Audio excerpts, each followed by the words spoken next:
Yes, sir. I think we are good to go. Okay, sir, we will start. Hello, participant. I am Venitasham from volunteer from Subi Vidya Foundation. Welcome you to the webinar on timeless wisdom, bridging the ancient to modern environmental protection. Introduction will be presented by Professor V. Sumitrra Devi.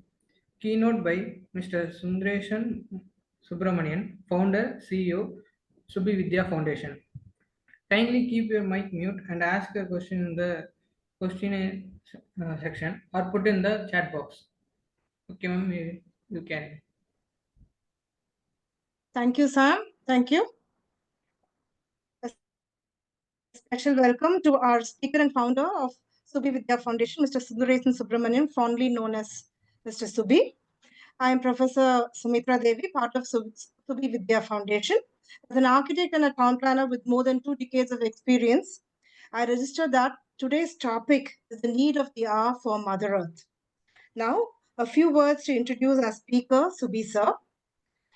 He is a renowned engineer, management professional, speaker, writer, and trainer with a successful career in the global energy and environmental sectors. He has received multiple prestigious international awards, including one from Tamil Nadu government, and has led transformative projects in energy, sustainability, and environment. An avid writer, he contributes to discussions on energy, environmental issues, and the link between ancient scriptures and modern living. Mr. Subramanian has also trained thousands of professionals promoting his vision for a sustainable future. Now, about Subi Vidya Foundation. Founded by Mr. S. Subramanian, Subi Vidya Foundation, SVF, is a Chennai-based non-profit organization focused on positively impacting communities by raising awareness and promoting knowledge for better living standards. Leveraging ancient wisdom, its mission is to encourage caring for nature and promote better living through education, training, and sustainable practices. Welcome to the webinar, all of you. And the floor is over to you, sir. We are just eagerly awaiting your presentation.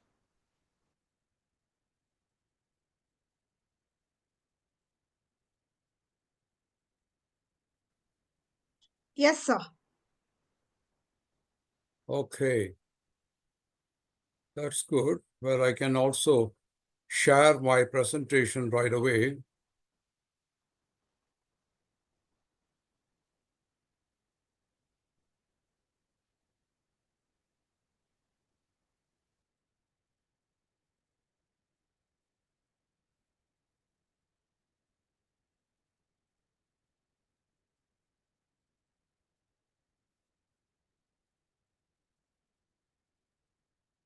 Okay.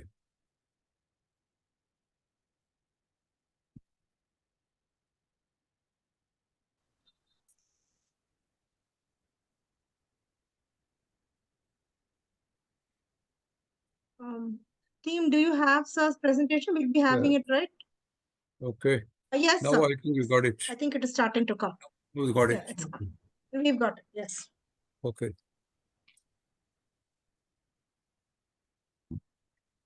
All right. We'll start with prayer. Gajananam bhutaganati sevitam kapita jambu balasara pakshitam umasutam soka vinasakaranam namami Vigneshwara pada pankajam Gurur Brahma Gurur Vishnu Gurur Devo Maheshwaraha Guru Sakshat Parabrahma Tasmai Sri Gurave Namaha Sadashiva Samarambam Sankaracharya Madhyamam Asmat Acharya Paryantam Vande Guru Paramparam. Namaste and greetings to all. Welcome to this first program of Subi Vidya Foundation on timeless wisdom, bridging the ancient to modern environmental protection. Let me introduce first Subi Vidya Foundation because the first time people are hearing about it, and I thought you should all know what it is about. It is charitable non-profit organization which is aiming to create a very positive impact in communities through various activities. Nature is an incredible wonder that inspires me constantly. This foundation which I founded is an expression of my deep concern and passion to respect nature. Just as a business needs capital to grow, all living beings also need some capital to grow. And what is that capital? Mother Nature provides the capital. It's a free capital in various forms like rivers, forests, food, plants, etc. They're all meant for our growth. Because nature's capital is given free, we often take it for granted and overexploit it. If a business doesn't take care of the capital, it becomes bankrupt. Likewise, if we don't take care of nature, we will get ruined. So, the slogan of this foundation is Nurture Nature. It's kind of a simple thing to follow, not really difficult. What do we know? We need knowledge to safeguard our capital, natural capital. Just imagine, on our own, we cannot create even a single blade of grass. It is all created by nature. The mission of our foundation is to empower communities, enhance knowledge of nature, to lead healthier, happier lives, more fulfilling. So our activities will aim towards this acceleration of personal growth, well-being, and sustainable living. In doing so, we propose to link ancient wisdom with modern life experiences to foster development. This first webinar, what I'm giving, is the start of a series of activities. In the coming months, you'll find many programs. We plan to inspire people with interesting programs and innovative projects. So please support us and stay tuned on this. Now, talking about today's presentation, the first part, in fact, I'm going to talk to you in 4 parts. The first part, I'm going to define some terms and fundamentals in our timeless wisdom. And number 2, we'll talk about the key environmental issues facing us. And number 3, water is the most important issue, no? We'll spend more time on it, the current water scenario. We'll talk more about the demand side, or rather the supply side of water. Demand side we'll take later. We'll like to give you a picture of what is existing now and the practices in India. And lastly, the 4th part, how do we bridge the ancient wisdom in the modern context? We like to propose solutions. In fact, if you see the logo, you can see 2 S's. SS coming in the logo, and SS refers to strategic solutions. So we'll talk of this in these 4 parts, and then we'll conclude with our proposed future activities and also our recommendations. So that is the part of the whole program today. It will last approximately 1 hour. If you have any questions, please jot them down, and you can use the comment section. And we'll start at the very beginning, defining some of the words. What is timeless wisdom? We talk about it. Timeless wisdom is a wisdom for creating a happier and balanced life. It helps us to arm ourselves with the inner resources we need to address challenges in life. It's a body of knowledge and insights that were accumulated by our ancestors over thousands of years, not yesterday. Let me give you a very recent example of our wisdom. We just celebrated the festival of Pongal or Makar Sankranti in different names in different parts of India. In Tamil Nadu, we celebrate for 3 days. On the first day, the main day of the festival, people offer prayers to the sun god, Surya, praying for good health, prosperity, and thanking him for the bountiful harvest. It's a harvest festival. So they make Pongal, a sweet dish from the rice they harvested. And the second day is called Mattu Pongal. Mattu means really cattle. And we are really honoring the cattle. The Pongal is dedicated to honoring and celebrating cattle, especially bulls, which are integral to our agricultural work. And farmers express gratitude. In fact, they do the puja to animal. They do alankaram to the horns, they put flowers and everything, kumkum and everything. They honor and they express their gratitude. So the first 2 days are really like thanksgiving to sun god and the animals that serve. The third day of Pongal is called Kanum Pongal. Kanum means to see, in Tamil. It's a time for socializing and family reunions. It's a day when people visit relatives, go around, see, exchange greetings, enjoy festive meals together. It is really a happy occasion for people to socialize, irrespective of caste or creed. Together, these 3 days symbolize not only a religious celebration, but a cultural expression of community, unity, and respect for nature. It's all a part of timeless wisdom. Or if you say in Tamil, Kalatil Adiyada Jnanam. In Hindi, you can say Kalatit Jnan. But science is called Vigyan, you know that. There is a beautiful Sanskrit phrase called Vasudeva Kudumbakam. Vasudeva Kudumbakam, which is found in Rig Veda, which means the world is a family. So ancient wisdom was meant for everybody, irrespective of our citizenship, where you live, whether you're wealthy or poor, everybody. Our ancestors wanted us to be very happy. They really cared for people. They really cared for nature and wanted a healthy, happy, and thriving planet. Now, someone can ask from the audience, how do you know? There are always arguments. How do you know?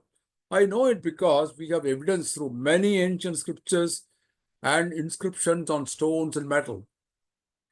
To quote some examples, I'm going to be giving you some little quotes in Tamil and in Sanskrit. These are two languages I know. I'm sure there is wisdom in other languages, but I don't know that. So, my ask for forgiveness for those who do not know Tamil. I'll give you a translation in English. There was a great Tamil philosopher and Hindu saint called Manavar. He lived about 300 years ago, and he said one little sentence. எல்லோரும் இன்புற்றிருக்க நினைப்பதுவே அல்லாமல் வேறொன்றும் அறியேனி பராபரமே. Meaning, O Supreme, I do not know anything else other than thinking that all should be happy. What a wonderful sentence, one sentence. Wishing well to everybody. Another traditional Sanskrit mantra, Loka samasta sukhino bhavantu, which means may everyone in the whole world be happy. It's a part of a Shanti mantra. We have many, many ancient scriptures in different languages. Vedas, Upanishad, Bhagavad Gita, they're all in Sanskrit. You got Tirukkural, many other scriptures, Purananuru in Tamil. Both are great. You may call them as Dharma Grantha or Shastra, or in Hindi you can say Shastra Vachan. They're all pointing out to a code of conduct leading to a structured way of life. The word Veda itself is derived from the Sanskrit root vid, to meaning to know, to perceive, to understand. Veda simply means knowledge. It was revealed to the ancient rishis. They experienced it. The knowledge evolved and passed down orally from teacher to student and student to other students and from parent to children. And over thousands of years, this got passed down. The Vedas illustrate the man-nature relationship and hold a scientific logic too. Both Vedic texts and the modern sciences describe laws that govern the universe. The Vedas often mention cosmic principles such as dharma and karma, which govern moral, natural, cosmic order, like how modern scientific laws describe the forces and patterns in the physical world. Like the law of gravity, for example. They never change. Even before Isaac Newton discovered it, the gravity law was still there. We didn't know about it. The apple always fell from the tree down, never went up, even before Isaac Newton. The chemical composition of water is still H2O, correct? So, in essence, both Vedas and modern science seek to understand the secrets of the universe. The Vedas emphasize spiritual, metaphysical knowledge, while modern science needs empirical, objective data, needing some proof. Both contribute to our understanding of the world around us. The scriptures have always provided humanity a saying not to work against the five elements, but to cordially coexist with them. With very profound teachings, these scriptures give us a guiding light to the path of happiness and spiritual growth. Working with nature, we will win. But working against nature, we lose and nature wins. You have seen it in many places. So, where do we really start? It starts with the individual, not at the top government or top corporations, not in organizations. It starts with the individual. At the bottom, it starts with discipline and a code of conduct. Many of you are familiar with Vishnu Sahasranamam, which was composed thousands and thousands of years back at the end of Mahabharata war. There is a verse in the Palasruti which explains the benefits. I am going to recite that verse. Sarvagamanam achara pratamam parikalpate achara prabhavo dharma dharmasa prabhurachyutaha. Sarvaga agamanam. You can take it in two ways really. For all the Agama Sastras, achara, which is right conduct or a discipline, is determined as the first requirement. Pratamam parikalpate. This is the basis for dharma. Self-ordained duty. It is born out of discipline. And the master of dharma is Achyuta. Two lines which are very meaningful, stressing that you have to be disciplined. Acharam is not just cleanliness or daily taking a bath. No, it applies to many things. We need purity in what we consume, like water and food also. Only if there is purity of food, purity of thoughts, purity of mind, then you have good life to lead. So acharam is the right conduct. So ancient Sanskrit, they lay down the discipline and a code of right conduct as basic requirements to lead a happy living. It applies to everyone. So let's see what are the essentials for a meaningful life. Is there any exception? Everybody wants to live happily, right? There is no exception. Rich or poor, whether you are American or Indian, everybody wants to be happy. What do you need to lead a happy life? Is it lots of money, luxury, big house, big car, so on? To enjoy all these, first and foremost, you need good health, isn't it? If you don't have health, you cannot enjoy anything else. So health and happiness are closely related. The first thing, you should have good health. I've seen so many poor people who don't have money but very happy. But there are many rich people who are miserable also. So health is wealth, as the old saying goes. Now, what is health is another question. Now, there is a definition by the World Health Organization which defines health as a state of complete physical, mental, and social well being, and not merely the absence of disease or infirmity or illness. It's a very nice definition. The mind body connection is a powerful force that affects our physical and mental health in more ways than we realize. In short, a healthy body and healthy mind together leads to happy life, isn't it? Of course, there are other attributes like social connection and all that, but we are confining today to these two important requirements.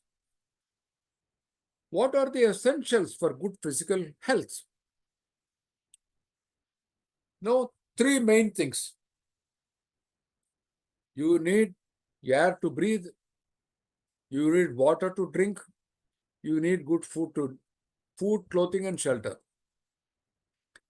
Unpolluted air. It should be a clean air. Clean means it should not have any dust, it should not have other elements which are giving you problems to the chest, to the lungs, and so on. In Hindi, you can say Swachha Hawa, Pani, or Bhojan. To say it in Tamil, we can say அழுக்கற்ற மாசு இல்லாத தூய்மையான துப்புரவான காற்று நீர் மற்றும் உணவு. Ask yourself a honest question. Are you getting all these three in pure form? Most of us will say no. It's a very serious environmental issue. That has to be addressed. So going further, what about the mental health? What do you need for that? Now here where the timeless wisdom and ancient Indian culture comes up. The sacred scriptures provide a treasure of insights for nurturing our minds and spirits. For acquiring good mental health, our ancestors revealed many things created by nature as a source of healing and rejuvenation. Not many people realize it. There is a strange part of it. It is the moon. If you take at it, you see the full moon, it is beautiful, so nice. The Suktam from Rigveda says, Chandrama manaso jataha chaksho suryo ajayata. Chandrama manaso jataha. The moon was born of the mind and the sun from the eyes. Thus the moon relates to the mind. How do you know? Everybody asks. Even the English word lunar is an adjective to moon, isn't it? What does lunatic mean? Lunatic comes from the word lunar, means a mad person who's unsound mind, mentally affected. Isn't it? We didn't teach the English to derive this. They got it. So our moods vary according to the phases of the moon. You feel romantic on a full moon day, you don't feel that romantic on a Amavasya day when there is no moon. So they have moonlight dinners and so on, right? So that is one part of it, that the mental health is related to the moon, and then we have to see that the moods can vary and how to keep it in balance is the question. Talk about the word mantra, just one single word. What does it mean? Manana trayate iti mantraha. That which protects you when recited with the mind. Now the word mantra has already found a place in English dictionary, They are talking about management mantras. In fact, I wrote a book about it, management and mantras. So it is all now known clearly that mantra provides solutions, right? Now you should look at the other beautiful variety that nature offers us. Colorful flowers. You can't even replicate those colors. So beautiful. Just look at them. Trees bearing fruits, all kinds of fruits. Blue ocean beaches. Don't we get a sense of joy when you look at it? That is why we all love to go on vacation, to enjoy all these and derive happiness. So it goes to prove that the environment can have a significant impact on health and happiness, and nature can create many positive emotions such as calmness, joy, creativity, and can build what I call emotional resilience. Now, what about the scriptures? Which are the scriptures which are telling you so many things? I'd like to quote one saint called Saint Patanjali. No, Patanjali is a commercial name now, but that's different. This Patanjali I'm talking about, he was avatara of Adiseshan, and he came down to the earth, and he was living in Chidambaram, where is the Nataraja temple, and 2nd century before Christ. There is a saying in Sanskrit, Yogena chittasya padena vacham malam sharirasya cha vaidyakena. No, this means yogena chittasya. He gave three things. He said, one is mind. I have to give some solution to control the mind. Second is the body, which is suffering from diseases. I have to find some medicines for it. And third is the expression, padena vacham, to be able to communicate, to be able to express yourself properly. So he gave us the science of yoga, yogena chittasya. And the second is padena vacham, which is a commentary on Panini's grammar, Ashtadhyayi. It's called Mahabhashyam, which is one of the best commentaries ever, the large Bhashyam. And he clarified how to use the word and how to speak and so on, distinct and pure. And to purify the impurities in the body, malam sarirasya vaidyakena, or medical science. It is said Patanjali gave us what is called Charaka Samhita, which is a great science of medical science and the root of Ayurveda. So yoga itself means from the root yuj, to connect. To connect what? To connect with positive people, to connect with positive thoughts, and to connect ultimately with the Paramatma or Supreme. There is a saying in English, an idle mind is a devil's workshop, they say, right? So you cannot keep your mind idle. It has to control. It has to be controlled on a leash. The sound of mantras and chants help to soothe the mind and control the mind and heal as we navigate through the various complexities of modern life. Let's draw from this ancient wisdom to enrich our understanding of mental well-being. Okay, let's talk about India. Incredible India. You can see an ancient country that worship 5 elements, eternally connected with the 5 elements. You know what they are: water, earth, akasham, fire, and earth. These severely now impacted by the abuse of the very same 5 elements. It's a sad state, really. The 5 elements on senses, the 5 senses you have, they are connected. The Vedas, the oldest and most sacred text of India, they have profound knowledge on how ancient Indians lived in harmony with the Pancha Mahabhutas, which are the 5 foundational elements of nature. As you know, these are Prithvi is called earth, Apaha is water, Agni is fire, Vayu is air, and lastly Akasha, which is the ether. Now, the Vedic scholars and yogis realized that our bodies are also made up of 5 elements. The belief is that they are connected. Ether relates to hearing, as sounds travel through it. Air relates to touch. Fire relates to sight. Water relates to taste. And earth relates to smell. When it starts raining somewhere, you can smell the earth, Many of you must have experienced that. So it shows how each element interacts and influences the corresponding sense and related bodily functions.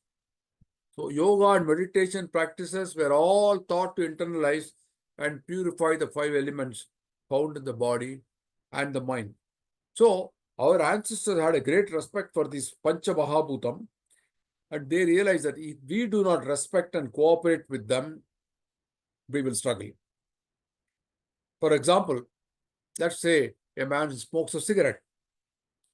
He pollutes the air and is also polluting himself. Even though there is a caution, smoking is injurious to health, he doesn't mind it. He pollutes, not only for himself but others also. Let's take water. They harm all life by polluting it with chemicals.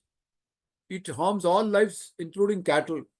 I have dealt with many cases where there have been litigation on this account. Some people now adulterate even food, all for the sake of money. Earth provides enough to a man's need, but not every man's greed, as Mahatma Gandhi said, right? Okay, where is the wisdom coming in action? Now, wisdom in temples, for example. Now, India is home to millions of temples. We know that. In Tamil Nadu alone, there are over 40,000 temples. Starting with the worship of nature. In course of time, they built temples to divine images. And besides religious worship, they were serving the people in various ways, multi-purpose, I would say, multi-purpose services. First, they provided jobs, the flower seller, the priest, the sculptor, the painter, the cook, the metal workers, the garment weavers, umpteen number of them. The kings had the wisdom to provide the jobs to them. They didn't work for money alone. They worked for a livelihood. They had a passion. They had water bodies to provide water. Every temple had it. And it served as a town hall for functions. You see a big mandapam, I don't know where some of you seen. In Chidambaram, they have a mandapam called Vyakarna Mandapam. It is a mandapam of grammar. Vyakarna means grammar. And Patanjali taught grammar there. So it got the Vyakarna Mandapam. Many Shiva temples have this. They are used for functions, meeting, festivities, and so on before the modern air-conditioned halls came. Now, the temple was the nucleus of life for the village or city. The services to the people were called in Tamil Tirupani. Tirupani. Pani means work, service. Tiru adds a divinity to it, the prefix Tiru. There is also an expression in Tamil called Bakkal Sevai, Maheshan Sevai, meaning service to people is service to God himself. Such was a timeless wisdom. And water was always considered holy. In temples, you see the picture here, they give you a spoonful of tirtham, and people hold it with reverence and drink it. They believe that one drop of water contains lot of power. You cannot buy that holy water anywhere else. It is a multi-dimensional practice on religious significance, cultural tradition, even psychological well-being. In Vedic texts, water is offered apa. Literally, water is considered to be purifying. You see the Kumbhabhishekam, you see the crowds, they surge forward. They sprinkle water from up the Kopuram, a height of maybe 30, 40 feet. Everybody rushes to get a sprinkling of the water because they believe it is going to solve their problems. So, you have the, let me see, the current example of Mahakumbhabhishekam. Mahakumbhamela, which is now in Prayagraj, where 400 million people are expected to attend. This is the organizer's statement. It is the largest human gathering in history. You have never seen it before. And people take a dip in ice-cold water. Why? Think of it. For thousands of years, it is a proof of the profound faith in the power of holy water. It is spiritual, it is cultural, it is traditional. It has been handed down from the ancestors for thousands of years. An incident comes to my mind. My wife and I, we visited the last Kumbh Mela in Prayagraj, 2018. and my wife wanted to take some water from the Ganga river. And there were so many vendors selling all kinds of ware, and she asked one of them in her Hindi, "Bhai साहब, ये गंगा पानी ले जाने के लिए कुछ बोतल मिलेगा?" And he replied, "हाँ माँ जी, जरूर मिलेगा." लेकिन माँ जी, एक फरमाइश, एक गंगा पानी मत बोलिए, गंगा का जल बहुत पवित्र है, इसे गंगा जल कहिए. I was stunned by this reply. It reflected the great reference the poor vendor, a village man, had for the water from Ganga. This emotional attachment is what is inherited from the timeless wisdom, from the traditions of incredible India. And this person was a very poor man. He had a family and looked very happy. So it is his state of mind, happiness, is not necessarily restricted to those who stay in five-star hotels. No. Okay, going to the next slide. Now let's see what are the key environmental issues. Now this slide shows you a formal international survey done by a very reputed organization called Bhumi Global. The top 5 environmental concerns they point out is water pollution, number 1, then deforestation, then biodiversity loss, climate change, and lastly, air pollution. So in today's presentation, we will deal mainly with the subject of water because we cannot cover all of them, it being a very detailed subject. As you know, environment is a very large subject. So let's see. I'm going to ask you a question. Did you know that less than 0.007% of all the water in the earth is available to drink? You have oceans, 3/4 of the land, 3/4 of the globe, but then you can't drink it. The drinkable water is such a small percentage, and more than half of the groundwater is decreasing. I'm going to tell you about this. Why worry about water? People casually dismiss it. Oh, no, no worry at all. It will be there forever. No, it's not that. You see the distressing picture. This is Niti Ayog. On the left side, you find a chart where the per capita availability is projected for the year 2050.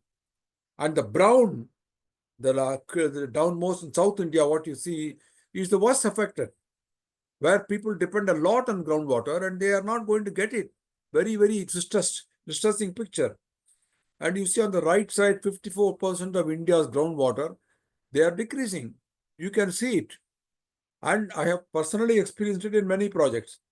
So there is over-exploitation of groundwater. I can relate myself to a meeting I had in Tirupur Textiles long ago, when everybody said, oh, we have been working for many decades, no problem about water, sir. But there was indeed a problem because the deep well, bore wells went to 400, 500 feet. And where are they going to get the water anymore? Unless they recycle. That was what is done. They were polluting the local river. So the demand for fresh water has been steadily growing one side, but the availability is going to be less. It is going to be the most water challenged countries. So we have to understand and make no mistake about it. Water and water pollution is a serious issue in India.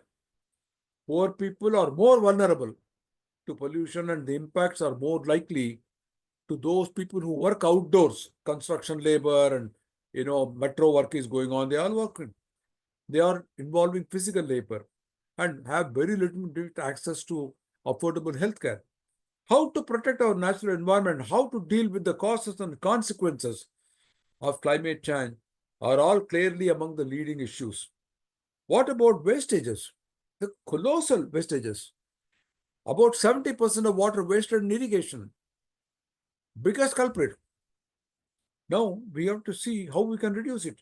There are many, many ancient wisdom. One is I can quote you the Arthashastra of Kautilya, who was known as Chanakya in the Mauryan era. I'm talking about before Christ. He records extensive irrigation systems, including dams and bunds. They are all managed under strict regulations. And taxes were imposed on usage. These are all there, but we have not really cared to study them. And his recommendation today aligns with the modern practices like rainwater harvesting and use of pondings and so on. See, weddings and public events waste huge amounts of water. Some of the weddings I attended recently, they give you the PET bottle, 1 liter bottle, and people drink half of it and throw it. What happens? Food. I read somewhere today in Bangalore alone, every day there are 400 tons of food wasted every day. Just imagine. These are all things that we have to think about, and what is required is a change of attitude. Now, how did our ancestors ensure constant availability of water? They didn't have electricity also in those days. Let's see. They have astoundingly complex ways. They are marvels of water conservation for garden step wells. You know how I came to know, in fact, I had forgotten it. My wife and I visited the Shiva temple in Kauai, Hawaii. And when I expressed my interest in environment, there were monks who took me to the editorial room. They are publishing a magazine called Hinduism Today. And they showed me an article which was written by an author based in Chicago. And because I came from Chicago at that time. And this article was titled Forgotten Step Wells. It was under print. And they showed me the big size. And it really stirred my interest. It showed me how the kings of Rajasthan, a desert area, which I know of, they address the water problem using the left side, the picture of the step well. And many of these step wells were built during the 3rd and 5th centuries. Mata Bhavani in Ahmedabad, very old step well, built in the 11th century. No, there is an estimate of more than 3,000 such step wells in India, as per some estimates, and they ensured water availability during times of drought. Water can reach wells and step wells by traveling through aquifers and also through rain harvesting. And as groundwater passes through the soil, it gets free of suspended impurities. They didn't have filters, no AquaGuard in those days. But today it's sad that many of these deep wells are abandoned. They don't care. Sad, no one teaches about these in our schools and colleges. Restoring these step wells is one solution to potentially solve water availability issues. I'm going to give you another example of ponds and wells for drinking water. These are actually examples which I thought will be useful for you to understand. The lack of water was a serious problem, especially in many of the areas where they did not get regular rains. Now, I was born in the town of Pudukkottai, and I've spent some time. And this town of Pudukkottai was built beautifully by an administrator called Sheshaya Sastri in the year 1878. And he carried out many town reforms, including the remodeling of the township with beautiful streets. They're all numbered. First street, second street, third street, east, west, so on. And he constructed an artificial pond, a new one called Pudukolam. Pudu means new. And I've gone around this Pudukolam provided drinking water. And he appointed guards not to pollute that river. And the guards went on rounding. Now it was 1 mile if you go around, a square pond. And this is an excellent creation of that administrator for drinking water. We used to get drinking water in our home from the kolam. And it had rain harvesting, and the water was very good. We used to no need to purify it. And people loved it. Sadly, the Pudukkottam is not the same as it was. So restoring old wells. Now, this is a project I did in Thailand when I had funded from USAID funding a project for a company called Flat Water Fleet in Minnesota. Now, at that time, Thailand in rural areas, they had many wells, but they were not in use because nobody cared for them. So this company from Minnesota, they designed and implemented solutions. They brought, the left picture down. You see the device which is mounted on a truck. They'll go there, and then whichever well needs to be refurbished, they were brought to life by digging, dredging, sort of, They had like drills, like you use in oil exploration. They dug it and then cleaned it up, and then came the groundwater. So this is one example how we can do. There are so many thousands of wells which are not in use. So ancient India was home to thousands of water bodies, and these were all providing water, and it has significantly reduced in number due to urbanization, pollution, neglect, and so on. Next, I'm going to talk about the ancient wisdom in this home state of Tamil Nadu. Now, thousands of years ago, the Tamils were endowed with exemplary knowledge in environmental management. They built thousands of temples, not with a commercial motive for earning money, but out of a genuine interest to provide services to the people. They still do. They built artificial lakes, ponds, and carried out water storage. And ancient Tamil literature speaks eloquently about this knowledge on water. There were over 13,000 lakes, many of them ancient, and they were all rainwater-fed water bodies for irrigation, cattle, and drinking water. Almost every village had 3 water bodies, one for irrigation, one for cattle, and one called Urani or pond for drinking water. All the 3 are rain-fed. Many villages have survived because of these catchment bodies. And Thiruvalluvar, as you know, he was an ancient poet and philosopher. He wrote Tirukkural, a book of wisdom. It's one of the greatest classics of Tamil language. And he has composed something like 1,330 couplets, 2 lines, Kurals. Now, he has recorded the universal truth in his remarkably brilliant words. நீர் இன்று அமையாது உலகனின் யார் யார்க்கும் வான் என்று அமையாது ஒழுக்கு. நீர் இன்று அமையாத உலகு. There is no world without water. The verse goes on to say how there will be a collapse of morality if the rains fail. Another example of wisdom, you can say, there was a Jain monk who was called Ilango, a Chera prince he was, and a poet who is believed to have lived in the 3rd century. He composed a great epic called Silappadigaram, and Ilango Adigal speaks about the king who makes his country fertile by harvesting the rainwater through construction of lakes and tanks and puts them to use. I'll quote him. இடியுடை பெருமழை எய்தா ஏக பிழையா விளையுள் பெருவளம் சுரப்ப மழை பிணித்து ஆண்ட மன்னவன். Clearly saying it is the responsibility of the ruler.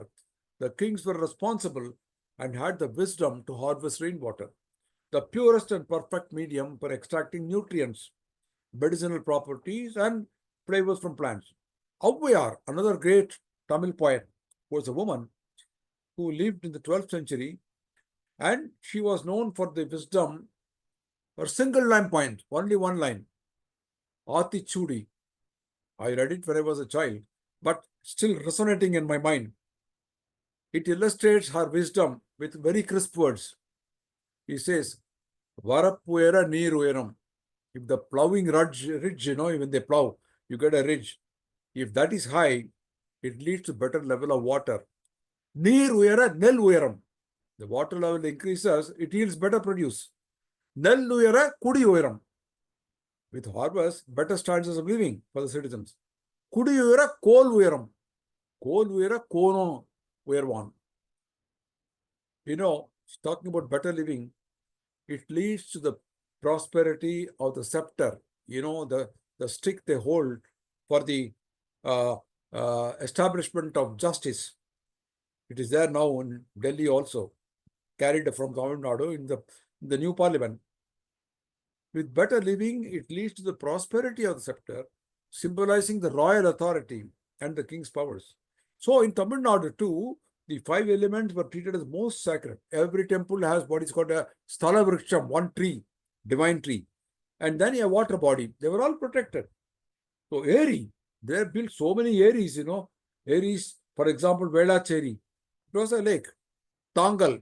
Tangal is also area. Ayyappan Tangal, for example. These are all great examples of what they did. Gangaikonda Solapuram, which I visited some years back here, was the capital city of Rajendra Chola, one of the finest kings, greatest Chola king. His army defeated many kingdoms and brought back holy water from river Ganga, Gangaikonda Cholan, and he poured the Ganga water into a lake he built called Chola Gangam, one of the largest man-made lakes in India. So these are all examples of how the ancient really helped us, the society, to live. Going further, there is also a Bhumi Suktam, one of these greatest tributes to Bhuma Devi, or Mother Earth. It describes Mother Earth as a divinity sustained by truth, righteousness.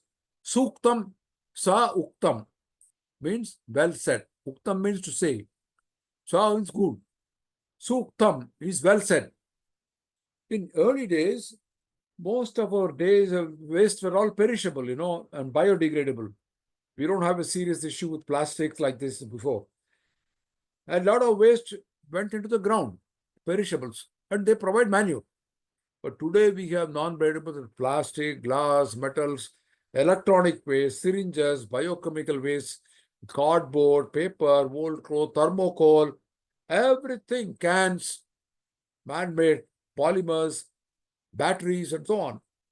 Most of these waste are dumped on the ground, and people are indifferent, so they don't care much. So the Bhumi Suktam really imparts lessons regarding how the attitude of a person must be shaped to cultivate importance of environment, and it emphasizes the need to live in harmony with nature.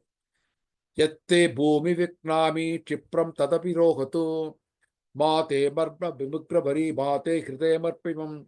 O bhumi, O land, whatever I dig out of you, may that generate quickly. May we not get hurt or damaged by hurting you. That is warned us about the war exploitation of natural resources. So these are some of these great, great scriptures that we have. I am going to now give you some real examples where I have visited myself. And these are all recent examples of how the ancient wisdom has been translated into benefit for people now. Let's go to the first one. From barren to bountiful. This is an example of Sadhana forest, which is in near Pondicherry. You see the picture here in 2003, left side.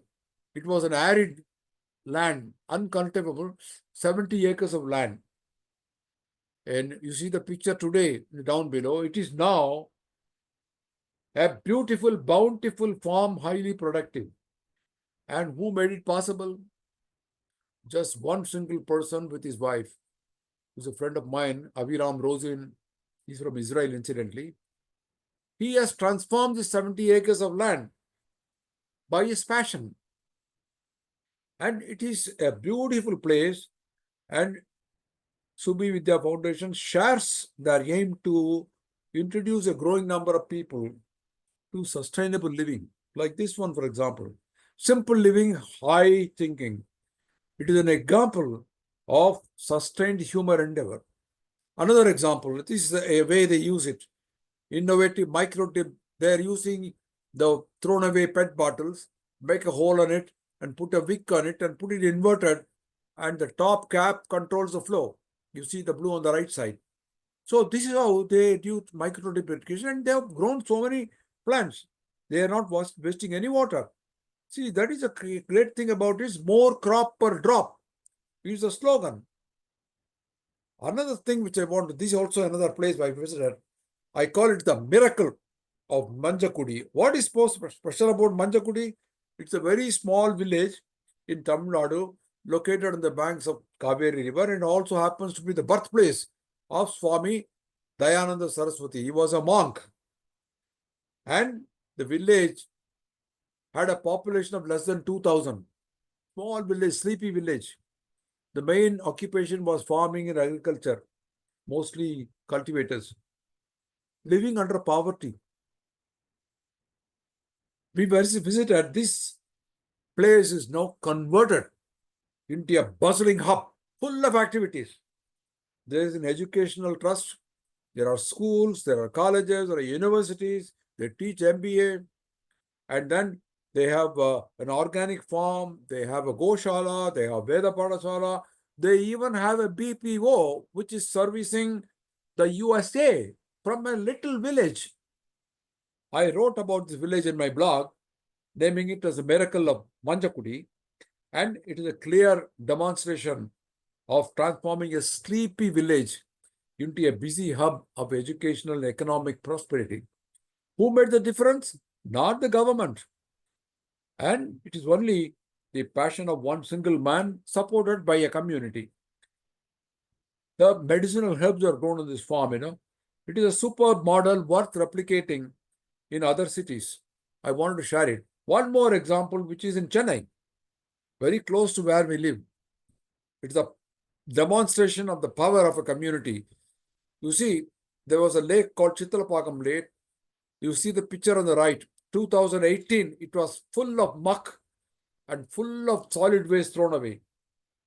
It's a 50-acre lake. And over 5 years, it was revived by the residents of Chittalapakam. This old lake was forgotten, but it was in a total neglect. And hundreds of petitions to the government, they did not bear any fruit. Then some citizens took place, they took action, and once the numbers increased from a handful to a huge team, now it is done. It is a shining example of what can be done through collective efforts. So this is an example. So similarly, you can start with one person, it will grow. Now, just a word about this climate change. It's a very detailed subject. I'm not going to talk too much about it, but it is one of the challenges now in the world. The year 2024 was the hottest year in record. Now, what drives climate change? The solar input. You have the greenhouse effect coming in. The sun's ray travels something like 93 million miles before hitting the upper atmosphere. Almost 1/3 of it gets reflected, as you see, and the rest of it comes inside and then bombs the earth and radiates energy back as infrared radiation. Now, there is something called greenhouse gases, which is carbon dioxide, methane, and water absorb. They absorb some of the infrared radiation and preventing it from escaping into the space. Now, these gases then re-radiate the heat in all directions, including back to earth, which trap heat. Like if you park a car in a hot sun with closed windows and you go inside after some time, you see it is hot inside, like a oven. That is a greenhouse effect. So that can lead to warming, and that's exactly what has happened. How to mitigate this is you have to reduce the release of the greenhouse gases, specifically burning fossil fuels, and by increasing renewable energy. So that is this kind of solution we can work. The last, I would say, is the power of partnership. It is better to put two heads instead of just only one, Two heads are better than one, they say. No point in reinventing the wheel. You see the Coom River before independence, it was like this. And see the right side, the condition now. And I took this from the newspaper last week, where the mayor and US experts, they discussed strategy to clean up this choking Coom, which is good, which is very good. And I worked for many years in US government agencies promoting partnership project, and I found that everywhere the partnership is good. I'm very proud of launching a partnership between two of the world's greatest rivers, the Mississippi in the US and the Mekong in Asia. That was 20 years ago. I initiated it. Today, it has grown into a big tree. It has gone to yielding great benefits. More and more efforts have been put in. So, in fact, I wrote a paper called The Fast Lane to India's Water Management, which was published by Wiley Press, citing the benefits of partnership. And these are all things that can work, but somebody has to, the power concerned should be really think, and the people have to put the efforts. Now, currently, there are many US-India partnerships, and there is a forefront collaboration called US-India Strategic Clean Energy Partnership, and there are many such from other countries also.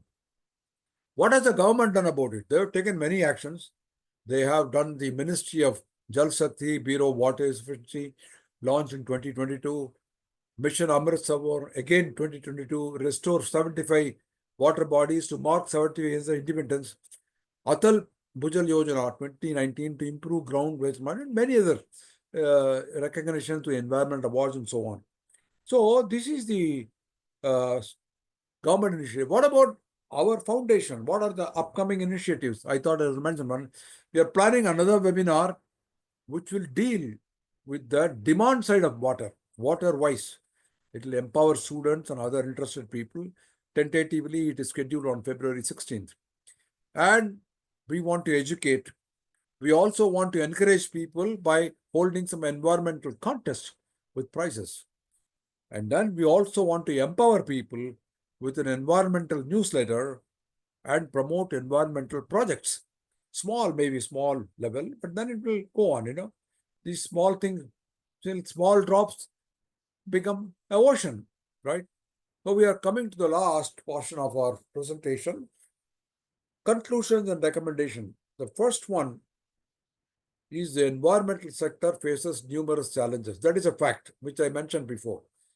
And I did mention the priority of 5 sectors.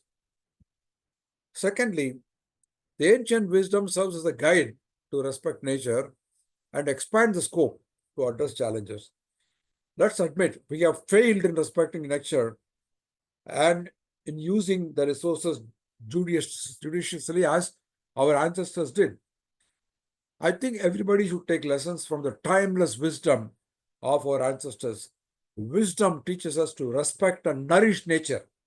Wisdom teaches us that creatures, from the tiny bee to a massive tree, take very little from nature but give back far more benefits. The bee gives you free honey, the tree gives you fruits. In contrast, we humans extract more from nature, returning only debris and waste and degradation. The ancient wisdom urges us to rehabilitate our planet's earth, and reorienting our administrative educational systems and the 5 elements. Okay, coming to what our recommendation, I would recommend very strongly to promote environmental awareness. Many people don't know because they are not told. And one more important thing is character building, which is not taught, I'm not sure, in the schools. In many schools, as a formal subject. There was a time when moral science was taught. I don't know whether it's done now. Character building is important. In my granddaughter's school, there's a big board which is put, in our school, character is most important. This is a banner. So that's the way it should. And also, information technology should be used. Many show, this social responsibility can be transmitted through our digital technology. And how to nourish nature as a source of happiness is something which we can talk about. We also want to encourage volunteers from communities and recognize them. There are many volunteers already working, and corporates and governments should also encourage them by recognizing efforts through some awards. But I was happy to receive one order from the Tamil Nadu government and also from other. So that's a recognition which inspires you to do more work. And finally, build a partnership. It may be between one NGO to another NGO. It may be between NGO to government. It may be public-private partnership. Any kind of partnership, tangible partnerships with organization to accelerate solutions. This is what is required. And we seek and welcome partners to join us in our efforts. And we are coming to the last slide, which is a big thank you to you. I'm going to conclude with some meaningful prayers. Om Tat Samjoravrinimake Gatum Yajnaya Gatum Yajnapataye Daivir Swastirastunaha Swastir Manushepyaha Urdhvam Jigadu Beshajam Sanno Astu Dipate Sanchatushpate Om Shanti Shanti Shanti. From the Purusha Suktam, it means we worship and pray to the Supreme Lord. Tacham, that. Tacham means that. Which is that? Supreme power. You can call it by any name. That Supreme Mother Nature or Shiva or Vishnu. We pray to that Supreme Lord for the welfare of everybody. We sing the praise of Lord during the holy fire ceremonies. May all the medicinal herbs, urdhvam jigadu beshacham, beshacham means medicinal herb, they should grow well, medicines. And may the gods bless the sanno astu dipate. Dipate means 2 feet, human beings. And also chatushpate, 4-legged animals. See the kind of wisdom. We wish not only human beings, but also all kind of animals with 4 legs to be happy. And it says peace, peace, peace everywhere. Okay, let us now work together. Again, a slogam. Om Sahana Bhavatu Sahanau Bhunattu Saha Vidyam Karavavakai Tejaspina Vaditamastu Ma Vitpishabhakai. Om Shanti Shanti Shanti.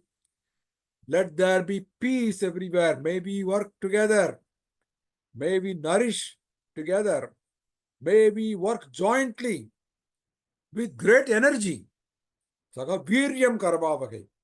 See that? That is the kind of wisdom, timeless wisdom, which we have to translate into action.